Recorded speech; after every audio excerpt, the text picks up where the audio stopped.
السلام عليكم ورحمة الله وبركاته. الحمد لله رب العالمين والعاقبة للمتقين، والصلاة والسلام على سيد الأنبياء والمرسلين وعلى آله وأصحابه أجمعين. أما بعد، ابھی آپ حضرات نے رمضان المبارک کے بارے میں نظم سماعت فرمائی، اس کی فضیلت، اہمیت، افادیت، اس کی نعمت، اس کی اجرت اور اللہ کی قربت، اس کے بارے میں آپ نے اس میں سنا. چونکہ ہم لوگوں کو اشعار میں بیان کردہ پیغامات کو سمجھنے کے سلسلے میں بعض ساتھیوں کو دشواری ہوتی ہے،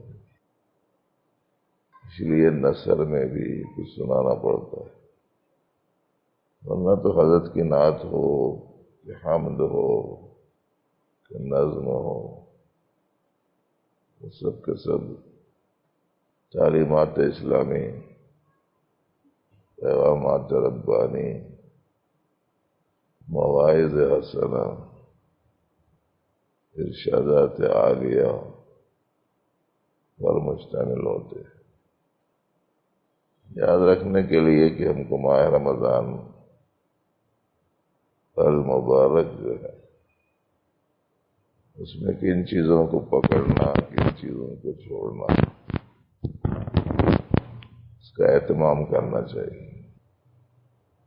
یوں تو اسلامی تعلیم اجمالی اعتبار سے تو یہ ہے کہ اللہ کے جو جو احکامات ہیں ان کو پکڑنا ہے، جو جو ممنوعات شرعیہ ہیں ان کو چھوڑنا ہے. لیکن ان کی فہرست ذرا لمبی ہے، یاد نہیں رہتی. دو روایتیں کثرت سے سنائی جاتی رہتی ہیں کہ جو رمضان کا روزہ رکھے ایمان اور احتساب کے ساتھ، جو رمضان کے راتوں میں قیام کرے، نوافل کا اہتمام کرے ایمان اور احتساب کے ساتھ، اس کے لیے بخشش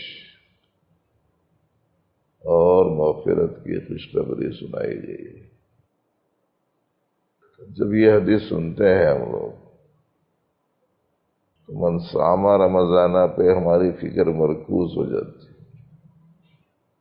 من قام رمضانہ پہ ہماری فکر مرکوز ہو جاتی، ایماناً احتساباً کی طرف توجہ نہیں رہتی. جو رمضان کا روزہ رکھے ایمان و احتساب کے ساتھ، اس کی بخشش ہے. جو رمضان کے راتوں کا قیام کرے ایمان و احتساب کے ساتھ، اس کی بخشش ہے. پہلے ٹکڑے پر تھوڑی توجہ مبذول کر کے دو چیزوں کا اہتمام کر لیتے ہیں، ایک روزے کا، دوسرے تراویح کا. اکثر جو مسلمان ہیں، دین پسند ہیں تھوڑے بہت، یہ دو چیزوں کا اہتمام کر لیتے ہیں. تو صیام اور قیام، یہ دو چیزوں کا اہتمام کر لیتے ہیں. ایمان اور احتساب، یہ دو چیزوں کی طرف دھیان نہیں رہتا. ایمان کی قید تو اس لیے ہے وہ صرف روزوں کے ساتھ خاص ہو، نماز کے ساتھ خاص ہو، یا کسی اور عمل کے ساتھ، ایسا نہیں ہے. ہر عمل کے ساتھ ایمان بھی ہے، بلکہ ہر عمل کے ساتھ احتساب بھی ہونا چاہیے. احتساب ثواب کی نیت سے یہ ترجمہ کر دیتے ہیں، لیکن ایک احتساب اور بھی معنی میں آتا ہے، اپنا حساب کتاب دیکھنا، اپنے عمل کا جائزہ لینا. یہ نہیں کرتے. ایمانن کا مطلب تو یہ ہوا کہ اللہ کو ماننے کے سبب سے روزہ رکھنا، اللہ کی ماننے کے اعتقاد کے ساتھ روزہ رکھنا، اللہ کی ہر بات کے 100% یقینی ہونے کے کیفیت کے ساتھ کسی کام کو کرنا۔ اسی لیے اللہ نے الذین آمنوا بالصیام بحکم الصیام نہیں فرمایا، ایمان والوں کو تو پہلے مخاطب کر دیا، یا ایھا الذین آمنوا کتب علیکم الصیام، ایمان والوں تم پر روزے بھی فرض کیے گئے، اس لیے کہ روزے 11 مہینے نہیں تھے، ابھی ایکسٹرا حکم تھا اس لیے فرمایا۔ ورنہ جو بھی آدمی ایمان لایا وہ تو یہی بات کو مانتا ہے کہ ایمان لانے کا تو مطلب ہی ہے اللہ جو بولے وہ سنوں گا، ہے نا؟ روزہ کیوں رکھے؟ اللہ کا حکم ہے، ان کا حکم ماننا ضروری ہے، اس لیے کہ ہم ان پر ایمان لائیں۔ تو روزی میں حلال کو ملوث کیوں نہیں رکھے؟ روزے میں حلال کو ملحوظ رکھنے کا حکم بھی ہے نا، کلوا مما رزقکم اللہ حلالا، جو حلال تم کو دیا ہے وہ کھاؤ، باقی کوئی دیا ہے تو غیر حلال بھی ہو سکتا ہے، اس کو تو استعمال کرنے کی اجازت نہیں ہے، اجازت نہیں ہے تو پھر دیا کیوں؟ دیکھنے کے واسطے، بچتا نہیں بچتا۔ تو اللہ کی ذات پر جب ایمان لے آئے تب ان کی ہر بات ماننا، اور زیادہ تر احکام 12 مہینے کے ہیں۔ رمضان المبارک کو 3-4 خصوصیات حاصل ہیں۔ ایک تو یہ کہ احکام میں 2 احکام کا اضافہ ہے، روزے کا، تراویح کا۔ دوسرے یہ کہ قرآن پاک اس میں اتارے جانے کی وجہ سے غیر معمولی بابرکت مہینہ ہے۔ تیسرے یہ کہ اس میں اللہ جل شانہ کی عنایات بہت زیادہ ہوتی ہیں، رحمت، مغفرت، دوزخ سے خلاصی، اعمال پر اجر و ثواب کی زیادتی، ان اعتبار سے اس کو دیگر مہینوں پر امتیاز اور فضیلت ہے۔ باقی ماننے میں تو ان کا ہر حکم ایک ہی نوعیت کا ہے، وہ حکم ربانی ہے، وہ نماز کا ہو کہ روزے کا، زکوٰۃ کا ہو کہ حج کا، سچائی کا ہو کہ امانت کا، دیانت کا، ان کا حکم ہے، صبر کا ہو کہ شکر کا، ان کا حکم ہے۔ ایسا نہیں ہے کہ خالی ایک ہی فرض ہے روزے کا، ایک سنت ہے تراویح کی، ایسا تو نہیں ہے نا۔ ایمان کی حالت میں ہے تو پھر ایسی صورت میں دیگر احکام سے نظر اندازی کیسی، یہ سوچنا ہے۔ آپ لوگ یہ بولتے نا جو آرڈر از آرڈر بولتے نا، حکم تو بس حکم ہے بھائی، ماننا ہی ماننا ہے، ہاں ایسی بولتے نا۔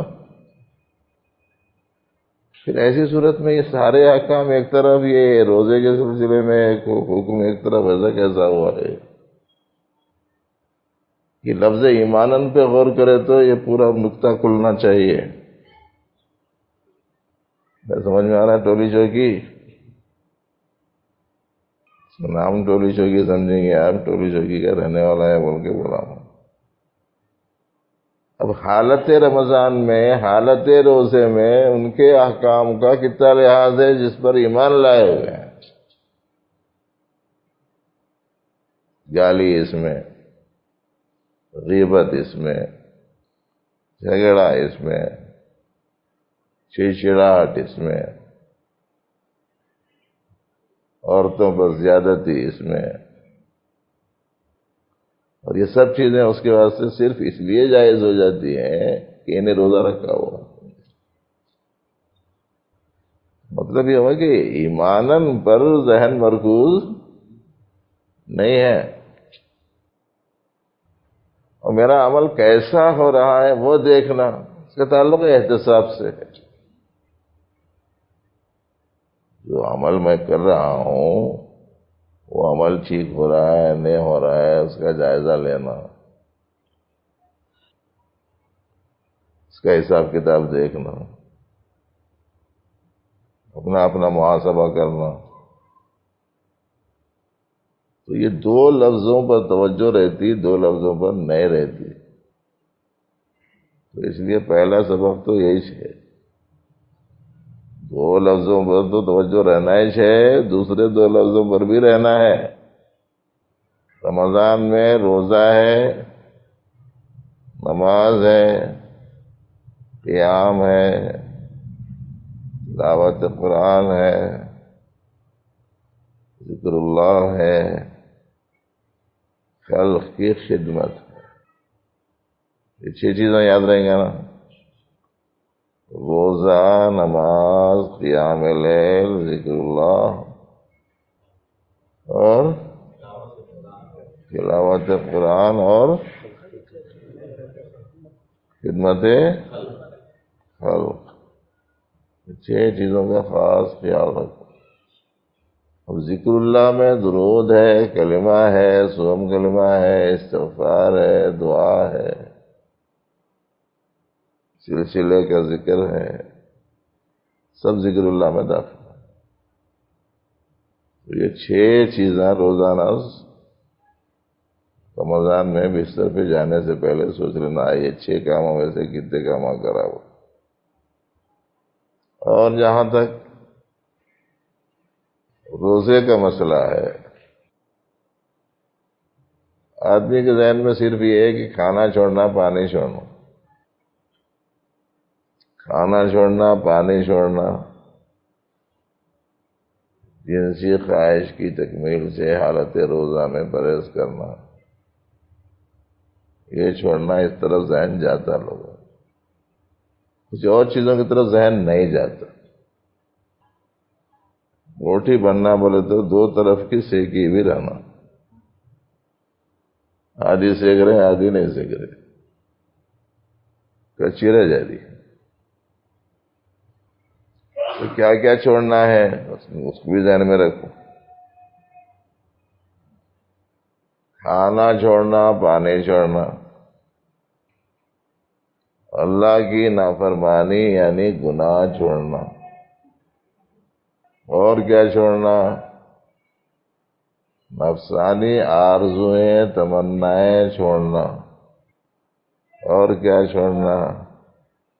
رذائل، خصائل رذیلہ، دنیہ، سیئہ، غیر محمودہ چھوڑنا۔ کھانا، پانی اور گناہ چھوڑنا، آرزوئیں، تمنائیں، یہ ہونا وہ ہونا، خریداری، آسٹریلیا کا جوتا ہونا، جاپان کا فون ہونا، باہر کے کپڑے رہنا، الفجر گھڑی رہنا، کہیں کی اینک مشہور ہے تو وہاں کا چشمہ ہونا، یہ آرزوئیں تو ہونا ہے، اتنے پیسے ہونا، اتنے پیسے ہونا، آپ کی عید ایسی ہونا، آپ کی عید ویسی ہونا، یہ آرزوئیں، تمنائیں نفسانی چھوڑ دینا۔ تو کھانا پانی چھوڑنا، گناہ چھوڑنا، آرزوئیں چھوڑنا اور رذائل چھوڑنا، کتنی چیزوں میں سب سے سامنے بیٹھ کے جس کو سمجھ میں نہیں آ رہا دوسروں کو کیا سمجھ میں آئے گا؟ بولو، کھانا پانی کو ایک ہی سمجھو، کھانا پانی چھوڑنا، گناہ چھوڑنا، نفسانی آرزویں خواہشیں چھوڑ دینا، فضائل رذیلہ چھوڑ دینا، اس کے ساتھ ساتھ آنا چھوڑنا. کیا چھوڑنا؟ آنا چھوڑنا. یہ ایک آنا چھوڑے تو سب چھوٹ جاتا. دیکھو یہ آنا ایسا ہے، سیدھا لکھے بھی تو بھی اناج ہے، الٹا لکھے تو بھی اناج ہے. وہ آنا صرف ان کا حق ہے. انی انا اللہ، بے شک میں ہی اللہ ہوں. انا بھی 3 قسم کا ہوتا ہے: انائے حقیقی، انائے مجازی اور انائے نفسانی. انائے حقیقی صرف حق تعالیٰ کا. انائے مجازی، نبی علیہ السلام نے فرمایا انا النبی لا کذب، انا ابن عبد المطلب. انائے مجازی، انائے امانی ہے وہ. تو ایک ہے انائے ربانی، اور دوسرا انا ہے انائے امانی. تیسرا انا ہے انائے شیطانی. یہ 3 قسم کے انا ہیں. نئے لوگ ابھی جو آگے بیٹھے اچھا غور سے سنو، سمجھ میں آتا ہوں گا. اللہ نے اپنے بارے میں فرمایا لا الہ الا انا فاعبدنی. کوئی الہ نہیں ہے سوائے میرے، بس میری عبادت کرو. وہ انائے ربانی، انائے حقیقی. اور ایک انائے مجازی یا انائے امانی ہے. ضرورت پر آپ یہ سمجھتے ہوئے کہ ان کی عطا ہے اور استعمال کے لیے مجھے یہ لفظ استعمال کرنا پڑ رہا ہے مسئلہ سمجھانے کے لیے، اس نسبت سے کر. یہ انائے امانی. ایک انائے شیطانی. ابھی انائے شیطانی کی چاہے تو شیطانی اور انسانی میں فرق کرتے ہوئے 2 لفظ استعمال کر لے سکتے. انائے شیطانی، انائے فرعونی. اس لیے کہ شیطان بھی انا بولا نا، انا خیر منہ بولا نا. یہ انا کیا ہے؟ انائے شیطانی. اور فرعون بھی انا بولا، انا ربک، میں تیرا رب ہوں. انا ربکم الاعلی، فقال انا ربکم الاعلی. تو یہ انائے شیطانی، انائے فرعونی محرمات میں سے ہے، اور انائے مجازی یا انائے امانی مباحات میں سے ہے. اور انائے ربانی تو صرف ان کا ہی حق ہے، بس کسی اور کا نہیں. اس واسطے اس کو بھی کہہ سکتے ہیں کہ ہمارے حق میں وہ حرام ہے کہ ہم اسے استعمال نہیں کر سکتے. تو اب یاد رکھنے کے واسطے چاہے تو گنتی کے اعتبار سے کھانا چھوڑنا، پانی چھوڑنا، بیوی چھوڑنا، گناہ چھوڑنا، آرزویں چھوڑنا، اور رذائل چھوڑنا، انا چھوڑنا. رمضان کیسا گزاریں گے؟ بولے تو یہ چھوڑنے کی جتنی چیزیں ہیں وہ چھوڑتے ہوئے گزاریں گے، اور کرنے کی جتنی چیزیں ہیں وہ کرتے ہوئے گزاریں گے. اور بڑے بڑے اجتماعات بنا ہے، موقع غنیمت ہے. 20 سال رمضان اچھا گزرا بول کے بولے بہت سارے لوگ، قرآن بھی پڑھے، نمازاں بھی پڑھے، اچھا گزرا بول کے بولے، لوگوں سے ملنا جلنا نہیں، بازار بھی بند تھے، باہر نکلنے ڈر رہے تھے، جو مل سکا گھر میں بنا لیے کھا لیے، یہ چل رہا تھا۔ موسم اور حالات کے حساب سے زیادہ میل جول اختلاط وغیرہ کا نہیں ہے یہ اس وقت کا نظام۔ غنیمتیں سمجھ کے زیادہ سے زیادہ بہتر سے بہتر گزارنا، قابل ترک چیزوں کو ترک کرتے ہوئے اور قابل اخذ چیزوں کو اخذ کرتے ہوئے، لینے کی چیزوں کو لیتے ہوئے، چھوڑنے کی چیزوں کو چھوڑتے ہوئے۔ روزہ لینا ہے، قیام اللیل لینا ہے، ذکر اللہ لینا ہے، تلاوت قرآن کو لینا ہے، خدمت خلق کو لینا۔ خدمت خلق کیسے کرنا؟ خدمت خلق ایسے نہیں کرنا جیسے عام طور پر رواج چل پڑا تھا ہمارے حیدرآباد میں، کہ 150-200 آدمیوں کو افطار پہ بلا لیتے، کھلا دیتے۔ وہ بھی کیسا؟ روڈ پہ شامیانہ،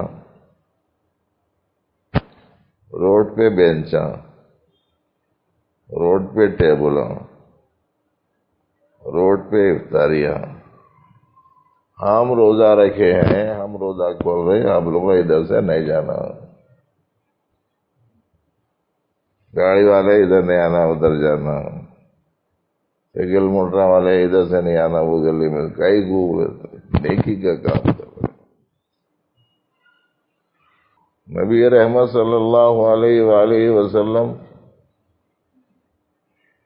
عبادت کے لیے اٹھ رہے ہیں تو آہستہ سے اٹھ رہے ہیں، آہستہ سے کنڈی کھول رہے ہیں، دبے پاؤں جا رہے ہیں، وضو کر رہے ہیں، آ رہے ہیں، نماز کو کھڑے ہو جا رہے ہیں تاکہ بیوی کی آنکھ نہ کھلے، کنڈی کی کھٹکھٹاہٹ کی وجہ سے، پاؤں کی آہٹ کی وجہ سے۔ وہاں تو اتنا خیال رکھے، یہاں پورے محلے والوں کو تکلیف دے دیں، یہ طریقہ بھی صحیح نہیں۔ ایسا نہیں بھی کرے روڈ پہ تب بھی زیادہ اچھی صورت نہیں ہے، اس لیے کہ آنے والوں میں کھاتے پیتے لوگ ہیں، زیادہ رہتے۔ اچھا یہ ہے نہیں کھانے والے، نہیں پینے والے، جو غریب لوگ ہیں، ضرورت مند ہیں، محتاج ہیں، ایسے لوگوں کی مدد کرو۔ خدمت خلق میں یہ ہے، کسی غریب گھرانے کا انتخاب کر کے، جس کو آپ دیکھتے ہیں کہ روزانہ صبح میں برائے نام تجارت کی کوئی چیز لے کے نکلتا ہے، بڑی مشکل سے شام تک دھوپ میں پھر کے کر کے جی 25-50 روپے کما کے لاتا تو روٹی چٹنی کا انتظام ہوتا، اس سے مل کے بولو اب کہ مہینے بھر کا تمہارا کتنا خرچہ ہے، میں تمہارے گھر کو پہنچا دیتا ہوں، تم روزہ رکھو، نمازیں پڑھو، تراویح پڑھو، اللہ پاک نے قرآن پاک پڑھنے کی صلاحیت دی ہے تو وہ پڑھو، ورنہ ذکر میں دعا میں لگے رہو، خرچے کی فکر مت کرو، مہینے بھر کا خرچہ اس کے انتظام میں آپ کے لیے کر دے رہا، کسی کو بولنے کی بھی ضرورت نہیں، آپ کو معلوم رہنا ہے وہ گھر والے کو معلوم رہنا، جس کے واسطے کر رہے ہیں اس کو تو آپ بولے بھی تو معلوم ہی رہتا، نہیں بولے بھی تو معلوم ہی رہتا، کسی اور کو بتانا تو ہے نہیں۔ یہ سب چیزیں وہ ہیں جو مطلوبات میں سے ہیں، جو آپ کو سنائی گئی ہیں، یہ کرنے کی ہیں۔ اب کرنے میں اس بات کا خاص خیال رکھنا کہ میرا یہ عمل صحیح ڈھنگ سے ہو رہا ہے یا نہیں، اس کا احتساب کر۔ روزہ رکھ رہا ہوں، صحیح رکھ رہا ہوں نہیں رکھ رہا ہوں، سلیقے کا روزہ رہنا جس سے صفت تقویٰ پیدا ہونا، دھیان اللہ کی طرف رہنا. بزرگوں نے لکھا ہے کہ دل بھی مشغول اللہ ہی رہنا. دل میں غیر کے آنے سے دل کو روکنا، پیٹ کو کھانا پانی جانے سے روکنا، دل کو غیر اللہ کے داخل ہونے سے روکنا. اس کو تن کا روزہ بولتے ہیں، اس کو من کا روزہ. من کی بات بولے تو دل کی بات، من کی بات بولے تو وہ چھٹاک کی بھی نہیں رہتی، اس کا نام من کی بات رکھ دیے. پوری ایک من کی رہنا. وہ بات جو میں آپ کو سنا رہا ہوں وہ ہے ایک من کی. بعض لوگوں کو لیڈروں کی طرف نظر بہت رہتی کہ ان کو کیا بول رہے کر رہے بول کے، وہ زیادہ خوش ہوتے ایسی باتیں سنتے. جب روزہ رکھ رہے ہیں بھائی تو روزہ ایسا رکھو کہ گھر کے لوگ محلے کے لوگ بولنا انہیں سال تمام روزہ رہا تو اچھا ہے. اس واسطے میں 2-3 جگہ ذکر کیا، آپ لوگوں سے بھی ذکر کر رہا ہوں. رمضان شریف، اس میں اترا قرآن شریف. اب یہ دونوں اترے انسانوں کے واسطے. تو رمضان شریف قرآن شریف کے نتیجے میں حضرت انسان شریف ہو جاؤ. رمضان کے بعد دیکھیں گے تم لوگوں کو یہ 2 شریفوں کی وجہ سے تم بھی شریف بنے کہ نہیں بنے. روزہ رکھو، اس میں لڑائی نہیں، کسی سے جھگڑا نہیں، تو میں نہیں، غصہ نہیں. صبر کا مہینہ بھی ہے نا یہ. غصہ نہیں، زیادتی نہیں، کسی کو تکلیف دینا نہیں. ایسے اچھے رہنا، پبلک بولنا کہ 1 مہینہ کہیں کو رہتا ہے جی رمضان، 12 مہینے کہیں کو نہیں رہتا بولنا. اتنے اچھے ہو جانا. حدیث میں آتا ہے کہ روزے میں کوئی آگے تم سے جھگڑنا چاہے تو تم اسے بول دو بھائی میں روزے سے ہوں، یعنی میں نہیں لڑنے کو تیار نہیں ہوں. رمضان شریف میں لڑنے کو تیار مت رہتے لوگ. مسجدوں میں تو خاص طور سے جھگڑے بڑھ جا رہے ہیں رمضان میں. نہیں صاحب پوچھے صاحب رمضان میں شیطان بند ہو جاتا ہے، کیسا بند ہو، کیسا پھر لڑائی کے جھگڑے کئی واسطے ہوتے انہیں بند ہو جاتا، مگر بند ہونے سے پہلے اپنے پکے شاگردوں کو چھوڑ کے جاتا تو وہ اپنے استاذ کی وفاداری میں کرتے وہ کام. وہ کمار کو دیکھے گھڑے بناتا، لوٹے بناتا، پیالیاں بناتا، رکابیاں بناتا، سرایاں بناتا. بنڈی کا ایک پہیا رہتا،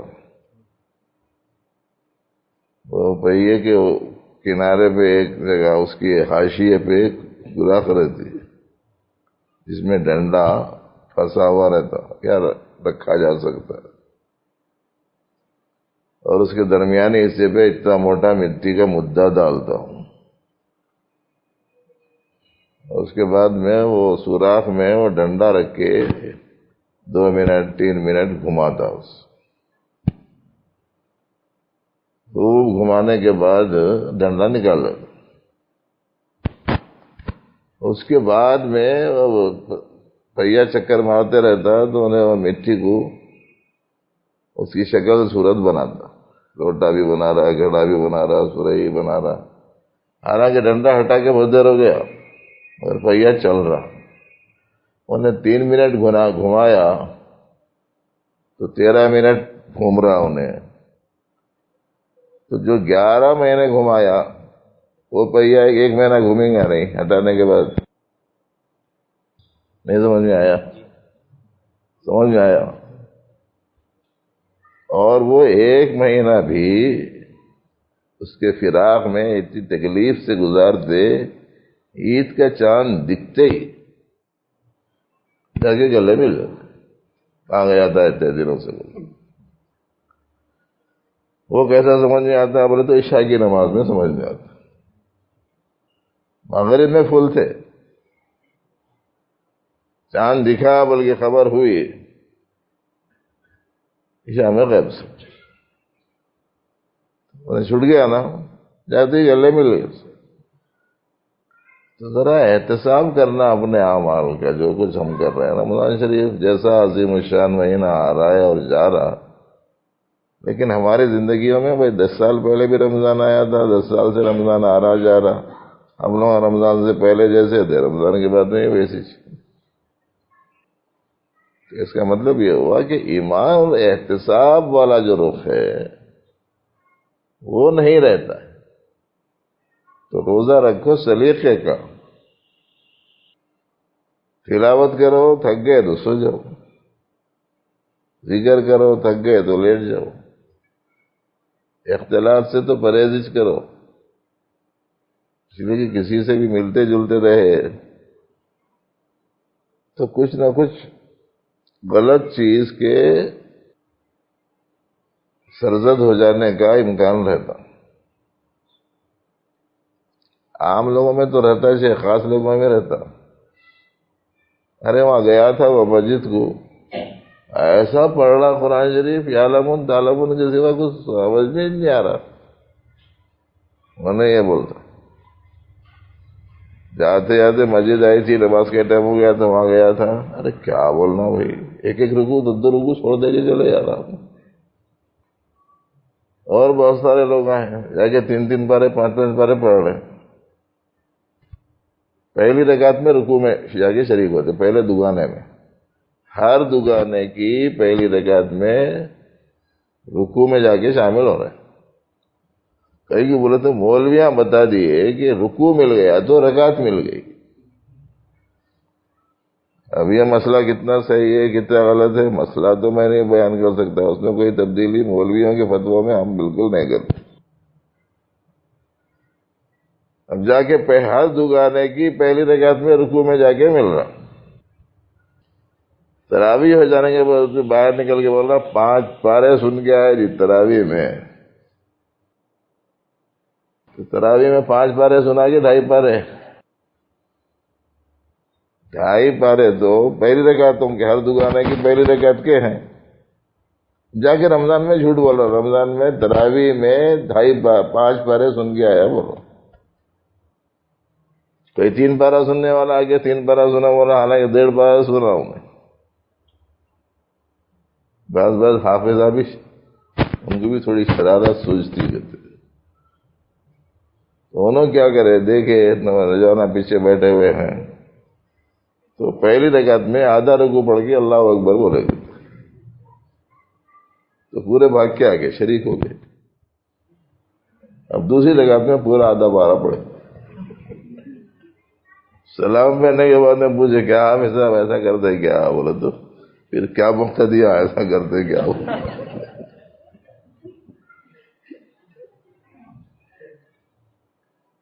سلیقے کی پڑھنا چاہیے تراویح، سلیقے کا رکھنا چاہیے روزہ، سلیقے کی کرنی چاہیے تلاوت.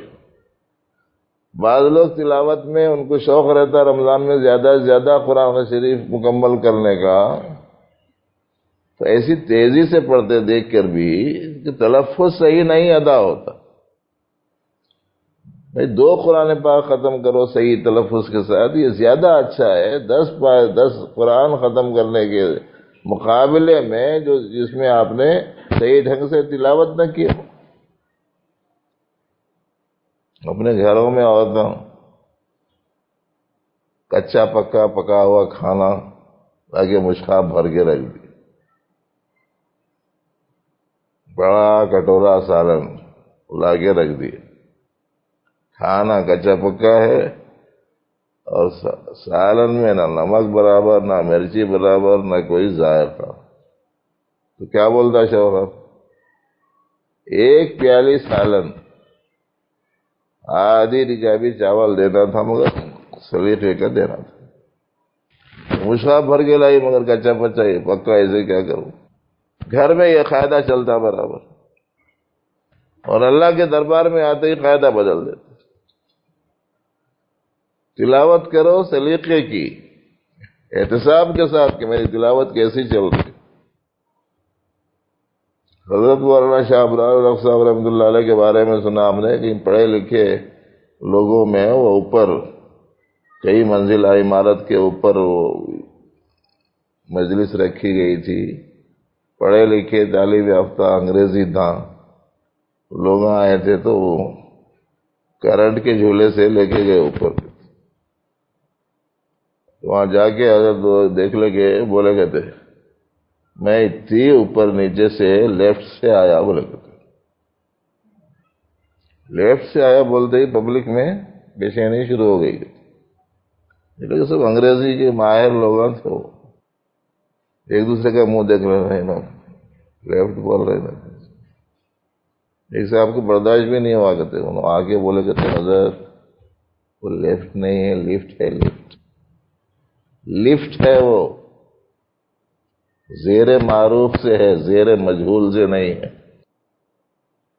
لیفٹ نہیں ہے، لفٹ ہے۔ اتنی بڑی شخصیت کو لفٹیج بولنا نہیں آتا تھا ہوں گا، اس وقت میں بولے گا میرے کو خوب معلوم ہے کہ وہ لیفٹ ہے کہ لفٹ ہے، میں جان بوجھ کے لیفٹ بولا یہ دیکھنے کے واسطے کہ ایک انگریزی لفظ کا تلفظ ذرا سا میں غلط کرا تو تم لوگوں کتنا برداشت کر سکتے وہ دیکھنا چاہ رہا تھا میں۔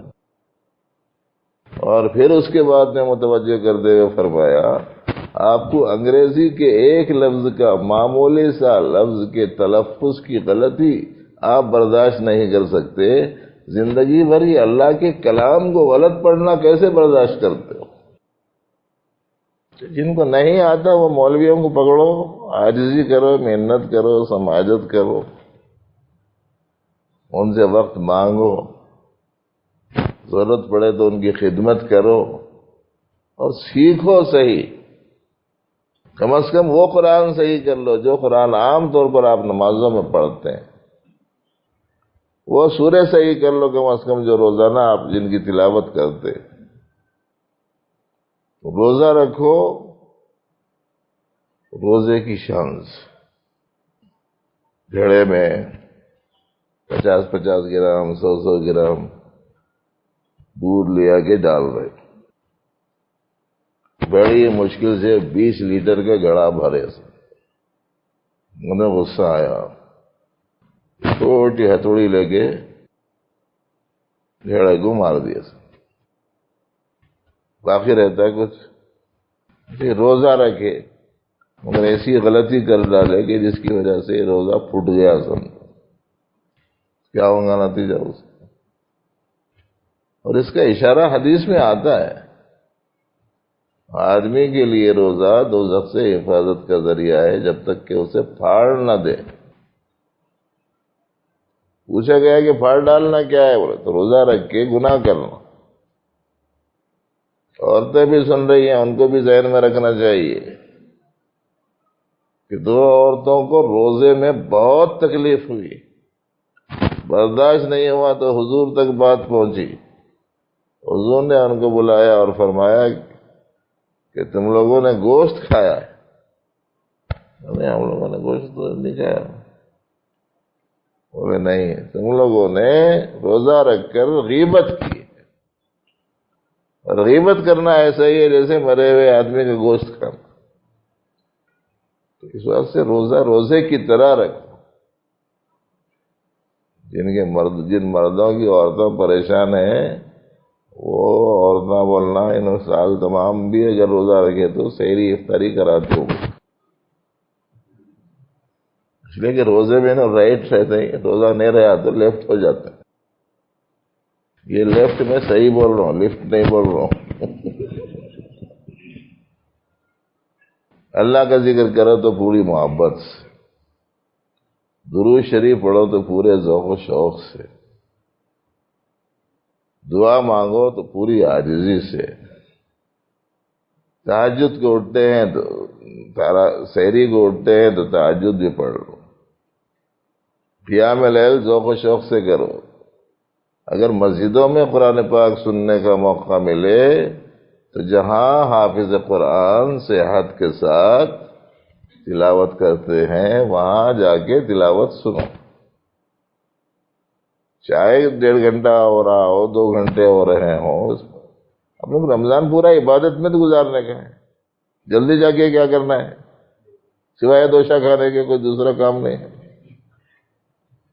تراویح کے بعد سیدھا دوشے کو نکل جا رہے لوگ، اور وہ بھی کیا پسند آتا لوگوں کو پتہ نہیں، اس وجہ سے کہ آدھا کچا آدھا پکا رہتا ہوں، اس وجہ سے کہ دو طرف نہیں پلٹتا ہوں میں، کام کچھ بھی نہیں ہے، مگر یہ خواہش ہے کہ امام صاحب جلدی سے فارغ ہو جاؤ۔ 8:15 شروع کرے تو 8:45 ختم کرے تو بہت ہی اچھا ہے، بہت ہی دیر کر دیا تو 9 بس، اس سے بڑھ کے نہیں ہونا چاہیے۔ اچھا، جو حافظ صاحب ایسا پڑھا ہے پورے لوگوں کی زبان میں ان کی تعریف رہتی، کیا فاسٹ حافظ ہے جی، کیا پڑھتا اللہ کا بندہ، بیچ میں رکتا ہی نہیں ہو، بہت اچھا حافظ صاحب ہے، بہت پکا یاد ہے۔ دوسرے حافظ صاحب انہوں رک رک کے پڑھتے جی، ذرا زیادہ وہ نہیں دکھ رہے انہوں، اچھے کو خراب، خراب کو اچھا بولنے کی عادت ہو گئی ہے زمانے میں، ہر چیز میں الٹا ہو گیا معاملہ۔ سلیقے سے جہاں قرآن پاک پڑھا جا رہا ہو وہاں پڑھیے جا کے تراویح، جہاں رکوع اچھا ہو، سجدہ اچھا ہو، قاعدہ اچھا ہو، تلاوت اچھی ہو، اور شروع سے شریک رہو۔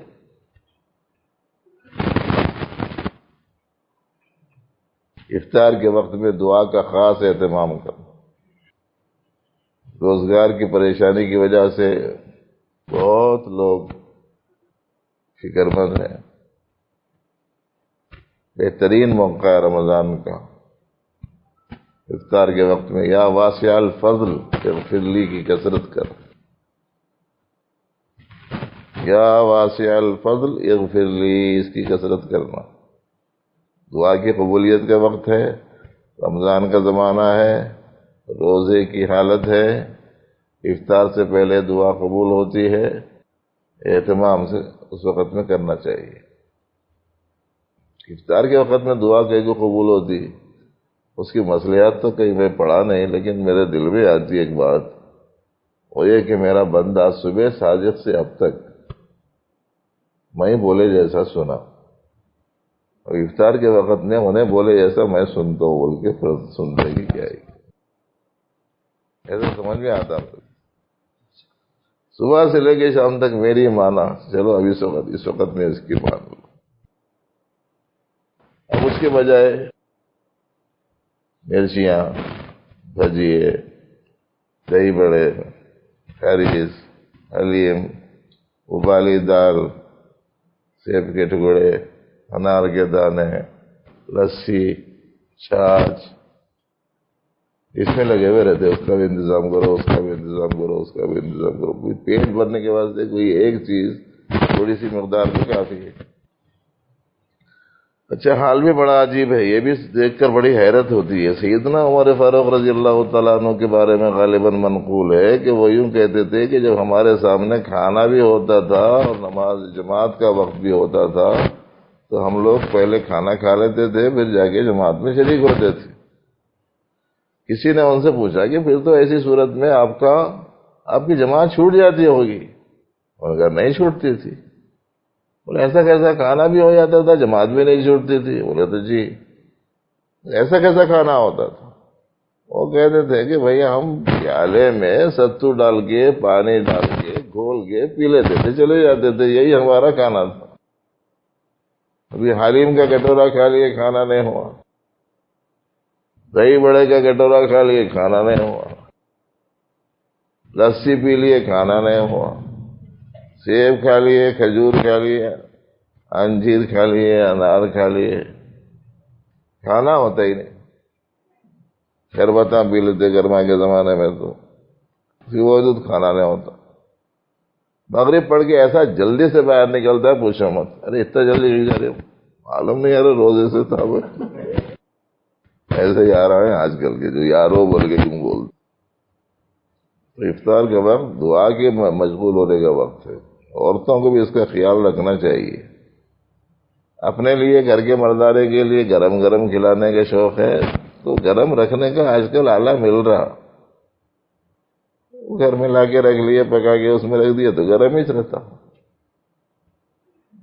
تو کرنے کی چیز روزہ ہے، تراویح، قیام لیل جس میں تہجد داخل ہے، تلاوت، ذکر اللہ، دعا، قرآن پاک کی تلاوت، اس کے علاوہ خدمت خلق، یہ بھی کیسی کرو، یہ بھی ایسی کرو کہ خدمت کر کے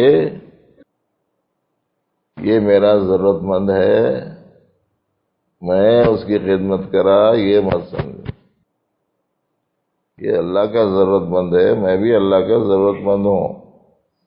یہ میری سعادت کی بات ہے کہ انہوں نے مجھ سے ان کی خدمت کی سعادت دی مجھ کو، یہ سمجھنا چاہیے۔ ان کو حقیر ذلیل مت سمجھنا۔ اس کو سمجھ میں آنے کے واسطے میں ایک معقول بات سناتا ہوں، وہ یہ کہ وہ محتاج ہے کھانے کا یا پیسے کا، ہم محتاج ہیں نیکی کے اور انعام کے اللہ کے پاس۔ اس کی جو حاجت ہے وہ چھوٹی ہے، ہماری جو حاجت ہے وہ بڑی ہے۔ حاجت مند ہونے کی نسبت میں دونوں برابر ہیں۔ تو ایسی صورت میں بڑا حاجت مند چھوٹے حاجت مند کو حاجت مندی کی وجہ سے معمولی سمجھنے کی کیا اجازت ہے؟ کیا گنجائش نکل سکتی ہے اس؟ اور بچنے کی چیزوں میں گناہ سے بچنا، برے اخلاق سے بچنا، اندرون میں رہتے ہو، ہمیشہ ظاہر نہیں ہوتے،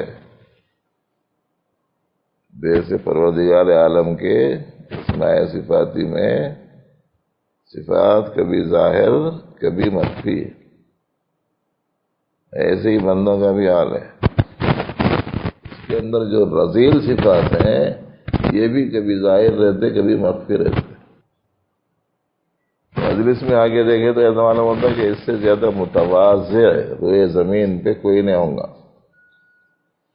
لیکن اس کی کوئی غلطی باہر نکل کے بتاؤ تو اس وقت میں سمجھ میں آتا کہ انہیں کتنا متواضع ہے۔ تو یہاں چھپا ہوا ہے وہاں ظاہر ہو جاتا۔ تمام رذائل میں یہ کیفیت پائی جاتی ہے۔ حرص ہمیشہ ظاہر نہیں رہتی، بخل ہمیشہ ظاہر نہیں ہوتا۔ خرچ کرنے کا وقت آیا نہیں خرچ کرے تو اس وقت میں ظاہر ہوتا، مگر ہے اندر۔ تو رذائل سے اپنے آپ کو بچاؤ، اور غیر ضروری آرزو تمناؤں سے بھی اپنے آپ کو بچانا چاہیے، جس کو امانی کہتے ہیں، آرزویں، لمبی لمبی آرزویں، یہ ہونا وہ ہونا، ایسا ہونا ویسا ہونا، اتنا ہونا اتنا ہونا۔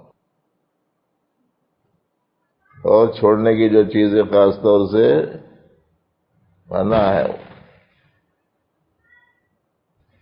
گناہ چھوڑنے میں آنکھ کا، زبان کا، ہاتھ کا، پاؤں کا، دل کا، دماغ کے سارے گناہ داخل ہیں۔ یہ تمام گناہوں سے بچنا۔ اگر ایسا رمضان گزاریں گے تو انشاءاللہ العزیز جو فضیلتیں ہیں ان کا حصول آسان ہوگا، اس کی جو برکتیں ہیں انشاءاللہ سال تمام محسوس ہوں گے۔ دینی اعتبار سے جو بھی کمزوری آ جاتی ہے ماہ رمضان میں، اس قدر اس کے بارے میں تقویت آدمی کو پیدا حاصل ہو جانی چاہیے، قوت دینی اس کے اندر اتنی بڑھ جانی چاہیے کہ اس کے ذریعے سے وہ 11 مہینے تک چل سکے دین کے ساتھ۔ وہ دینی بیٹری کے چارج کر لینے کا مہینہ ہے کہ اس کے نتیجے میں اس کی دینی مشین 11 مہینے چلتی رہے۔ اسی لیے حضرت مجدد الفسانی رحمۃ اللہ علیہ نے فرمایا جس کا رمضان صحیح گزرتا ہے 11 مہینے دینی اعتبار سے اس کے صحیح رہتے، ورنہ عشاء میں غائب ہو گئے، فجر میں غائب ہو گئے تو سمجھنا چاہیے کہ رمضان اس کا صحیح گزرے، ایسا نہیں دکھ رہا۔ مسجدوں میں پوسٹر لکھ کے لگائے تھے کہتے رمضان جانے کے بعد میں ایک جگہ بڑا پوسٹر، نوجوانوں کا اجتماعی اغوا بول کے، کہ بڑی ہیڈنگ دیکھ کے نزدیک جا کے پڑھے تو اس کے نیچے لکھا ہوا ہے کہ رمضان میں بڑی تعداد میں نوجوان مسجد کو آتے تھے. رمضان جاتے ہی وہ پورے کے پورے نوجوان غائب ہو گئے ہیں. مسجد کو ان نوجوانوں کی بہت فکر ہے. جن صاحبین کو مل جائیں اور برائے کرم لا کے ان کو مسجد میں پہنچا دیں بلکہ لکھا ہوا تھا. اس سے صفت تقویٰ پیدا ہوگی اور صفت تقوی کے ساتھ پروردگار عالم کا تعلق حاصل ہوگا. اسی واسطے بولنے میں ذرا بھی تعامل نہیں ہوتا کہ رمضان آدمی کو اللہ کا ولی بنانے کے واسطے آتا ہے. اس لیے کہ رمضان کے ذریعے سے آدمی میں تقویٰ پیدا ہوتا ہے اور تقوی کے ذریعے سے آدمی کا تعلق اللہ سے قائم ہوتا ہے. اللہ کے اولیاء تو متقی ہوتے ہیں نا، اور روزے سے تقویٰ پیدا ہوتا ہے. اس کا مطلب ہے کہ اللہ سے خاص تعلق پیدا کرنے کے لیے پروردگار عالم رمضان المبارک میں خصوصیت کے ساتھ بندوں کو بے انتہا نوازنے کے لیے چاہتے ہیں کہ بندوں کا رمضان ایسا گزرے. تو یہ چند چیزیں کرنے کی اور چند چیزیں بچنے کی کم از کم وہ یاد رکھ کے فہرست بنا لے کے رکھ لو جیب میں. روزانہ جائزہ لیتے رہو، یہ کرنے کا تھا کرا نہیں کرا، یہ بچنے کا تھا بچا کہ نہیں بچا. جو حافظ ہیں اپنا قرآن پاک کسی طریقے سے تراویح میں پڑھنے کا اہتمام کرو، مسجد ملے یا نہ ملے. ایک دو ساتھیوں کو لینا، مسجد میں عشاء پڑھ لینا، اپنے اپنے گھر میں جانا، اپنے روم میں ایک دو ساتھیوں کو بلا لینا، وہاں قرآن پاک پڑھ لینا. اگر کسی کو کوئی ساتھی نہیں مل سکا تو اسے اپنی تراویح میں پڑھ لینا چاہیے. نہیں پیچھے حافظ نہیں رہا تو ذرا مشکل ہوتی ہے، بولے 4 رکعت کی اتنی دیر بیٹھ کے پارا دیکھو، 4 رکعت میں پڑھ لو، پھر 4 رکعت کی اتنی دیر بیٹھو پارا دیکھو، پھر 4 رکعت میں پڑھ لو. روزانہ اگر تراویح اگر مغرب کی نماز کے بعد میں ایک ایک پارا پڑھ لینے کا اگر معمول ہو گیا کسی ساتھی کا تو بڑا خوش نصیب ہے. رمضان میں پڑھنا اس کے لیے بہت آسان ہے. اصل تو ہم نے اللہ کو کے لیے قرآن پاک یاد کیا ہے نا، لوگوں کو سنانے کے لیے تو نہیں کیا. کوئی سنانے والا رہے گا تو پڑھوں گا، نہیں تو نہیں پڑھوں گا، یہ تو کوئی مطلب ہی نہیں ہوگا. اس کا اہتمام کیجیے. گھر میں کچھ چیزیں دلانا کرنا ہے، ابھی 1-2 دن کا شاید ٹائم باقی ہے، دلا دو بس. رمضان میں شاپنگ واپنگ نہیں، جو ضرورت کی چیزیں پہلے مہیا کر لو تاکہ غیر ضروری طور پر مبارک ترین اوقات خراب ترین جگہ پہ خرچ نہ ہو. ایسا رمضان المبارک گزارنے کی ساتھی کوشش کریں. سننے والے تمام احباب بھی بہنیں بھی، اب تعالیٰ مجھے آپ کو علم صحیح اور عمل صالح کی توفیق عطا فرمائے. ربنا لك الحمد كله ولك الشكر كله. اللهم إنا نسألك علما نافعا ورزقا حلالا واسعا وشفاء من كل داء. اللهم وفقنا لما تحب وترضى. اللهم إنا نعوذ بك من الهم والحزن والأذى. اللهم ارفع عنا البلاء والوباء. اللهم ارزقنا شفاء من كل داء. يا حي يا قيوم برحمتك نستغيث. أصلح لنا شأننا كله ولا تكلنا إلى أنفسنا طرفة عين. وصل وسلم وبارك على سيد المرسلين. الحمد لله رب العالمين.